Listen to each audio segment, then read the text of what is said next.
Before creation itself, there was only silence. Imagine endless space, but even space did not exist. There was no sky above, no earth below, no sun, no stars. The Vedas describe this as a time when there was neither existence nor non-existence, neither life nor death, neither night nor day. It was the great void, the unmanifested. Only a presence existed, without name, without form, without movement. Some call it Brahman, the supreme reality, which cannot be seen but can be felt, like the hidden fire within wood. This eternal consciousness waited, like a seed before it sprouts. In that seed lay the blueprint of everything, the stars, the galaxies, the oceans, and even us. From this hidden truth came the first spark, a subtle vibration that broke the stillness. That spark became a great cosmic egg, called the Hiranyagarbha, or the golden womb.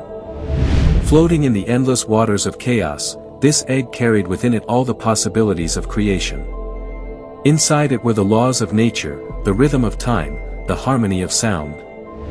For ages it floated in silence, until it burst open.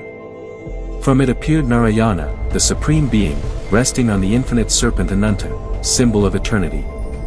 His very breath became the wind, his eyes became the sun and the moon. From his navel emerged a lotus, and in that lotus sat Brahma, ready to create. But Brahma was not the only force. Alongside him were Vishnu, the preserver, and Shiva, the destroyer. Together, they are known as the Trimurti. Brahma creates the worlds, Vishnu maintains harmony, and Shiva dissolves creation when its time is complete. Yet they are not separate gods fighting each other, they are three aspects of the same eternal truth. Just as water can be ice, liquid, or steam, the same divine reality takes these three forms. Without creation, there can be nothing to preserve. Without preservation, creation cannot grow.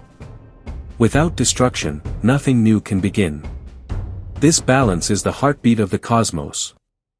Brahma opened his eyes and saw only emptiness around him.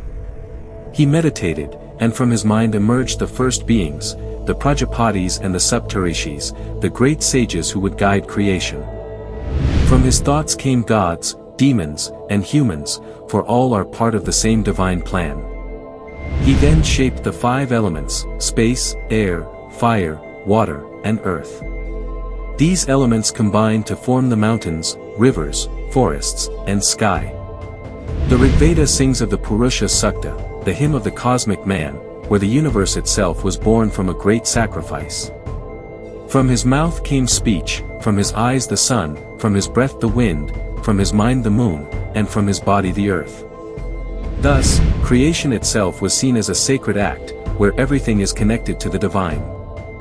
But unlike modern stories that begin once and move forward, Hinduism sees time as endless, without beginning or end. Time is not counted in hours or centuries but in vast cycles. One day of Brahma lasts for 4.32 billion human years.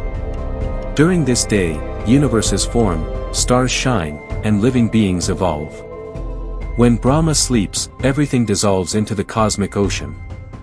This is called Pralaya, the Great Dissolution. When Brahma awakens, creation begins again, fresh and new. Even Brahma has a lifespan. He lives for 100 such years, and when his life ends, even he dissolves back into the one. Then, another golden egg emerges, and the cycle begins again. In this vision, nothing is permanent, yet nothing is truly lost, everything returns to the source. Within these vast cycles, human life is also divided into 4 ages called Yugas. The first is Satya Yuga, the age of truth, when Dharma, or righteousness, stands strong on all 4 legs. People live long lives in harmony with nature, and the divine is easily felt everywhere. Then comes Treta Yuga, where Dharma stands on 3 legs, and slowly, greed and ego rise. Great events like the Ramayana happen in this age. After that comes Dwapara Yuga, where Dharma weakens further, standing on 2 legs. This is the age of the Mahabharata, when even the noblest warriors are torn between right and wrong. Finally comes Kali Yuga, where Dharma stands only on 1 leg. It is an age of darkness, ignorance, and suffering, when people forget the divine and chase material gain.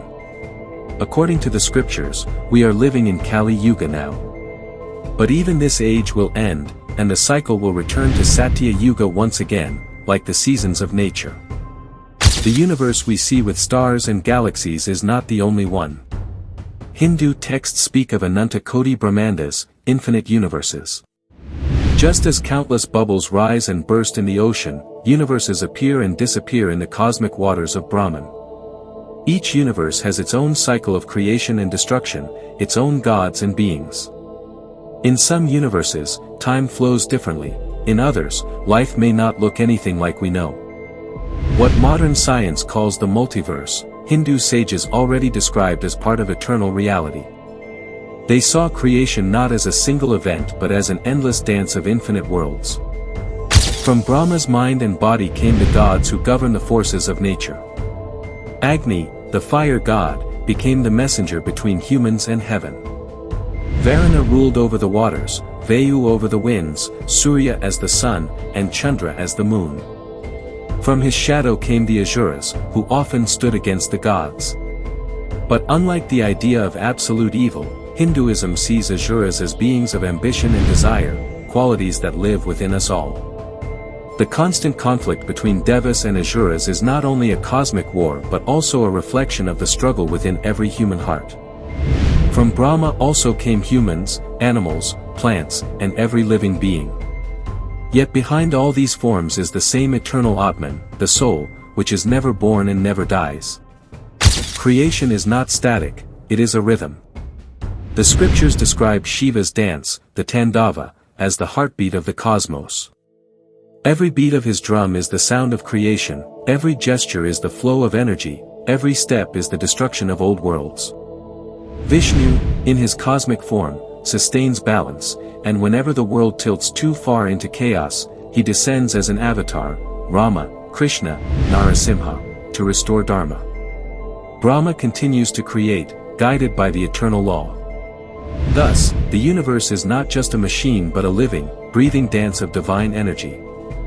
When we hear these stories, they may sound like poetry, symbols, or imagination. Yet when we compare them to modern science, something surprising happens. Science tells us the universe began from a singularity, a point of nothingness, expanding into everything we see, the Big Bang. Hinduism says creation began from Hiranyagarbha, the cosmic egg, which split open to form worlds. Science says the universe may expand and collapse again, the cycle of Big Bang and Big Crunch. Hinduism speaks of cycles of creation and dissolution lasting billions of years. Science speaks of parallel universes and multiverse theories. Hinduism boldly declares countless universes exist already. These parallels raise a question: could the rishis, through meditation and inner vision, have glimpsed truths about the cosmos that science is only now beginning to discover? For a seeker, these stories are not just mythology, and science is not just cold facts. Both are windows into the same mystery. Science explains how creation happens, but Hinduism asks why it happens. Science measures distances and ages, while Hinduism reminds us of the spirit that breathes within it all. The sages did not have telescopes or satellites, yet they spoke of galaxies, cycles of time, and infinite universes.